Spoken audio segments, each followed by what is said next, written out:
Kumusta? Enrollment na naman. Babalik na naman ang mga kabataan sa eskwela. Kahapon, may narinig ako, 3 batang nag-uusap. Hindi alam ng dalawa kung anong kukunin nilang strand sa senior high school. Ayaw daw nilang kunin ng isang strand dahil may reporting. Lahat naman yata ng strand sa senior high school ay dadaan ka sa reporting. Nakadepende kasi yan sa teacher. Meron kasing mga gurong nire-require ang mga students na magkaroon ng reporting sa klase para masanay silang tumayo sa harap ng klase. Kung ikaw ay estudyante at merong reporting sa klase, dapat nga matuwa ka. Kasi bakit? Dahil sa reporting, masasanay kang tumayo sa harap ng klase, masasanay kang magsalita sa harap ng maraming tao, at matututo kang makihalubilo sa iba't ibang uri ng tao. Dapat nga matuwa ka kapag ginagawang reporting. Kasi bakit? Para pagdating ninyo sa higher level of education o pagtungtong ninyo ng kolehiyo, sisiw na lang para sa inyo ang reporting.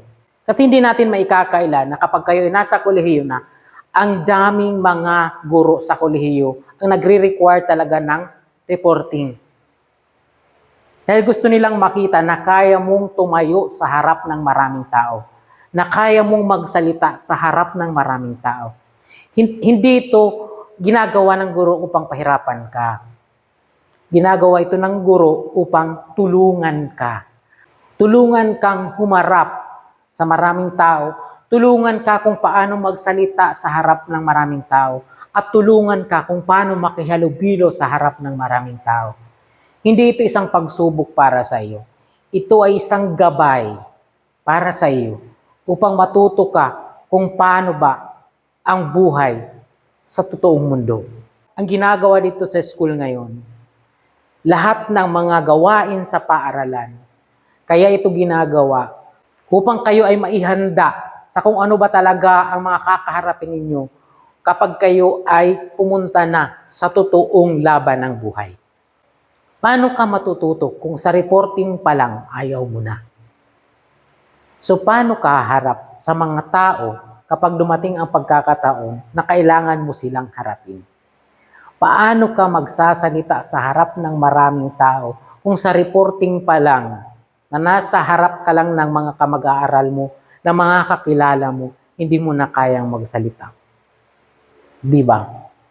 So mahihirapan ka, lalo na kapag ikaw ay napunta sa isang sitwasyon kung saan ay kailangan mo nang magsalita na ang audience mo, ang mga taong nakikinig sa iyo, ay hindi mo kilala. So, paano mo haharapin ang mga ganong hamon ng buhay? So, dapat kang magpasalamat na may reporting sa senior high school. Kasi bakit?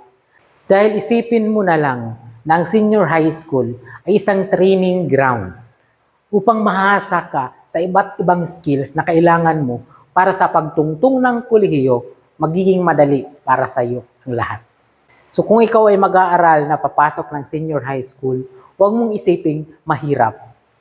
Ang isipin mo, ikaw ay nagtitraining para sa mga darating pang hamon sa iyong pag-aaral pagdating mo ng kolehiyo.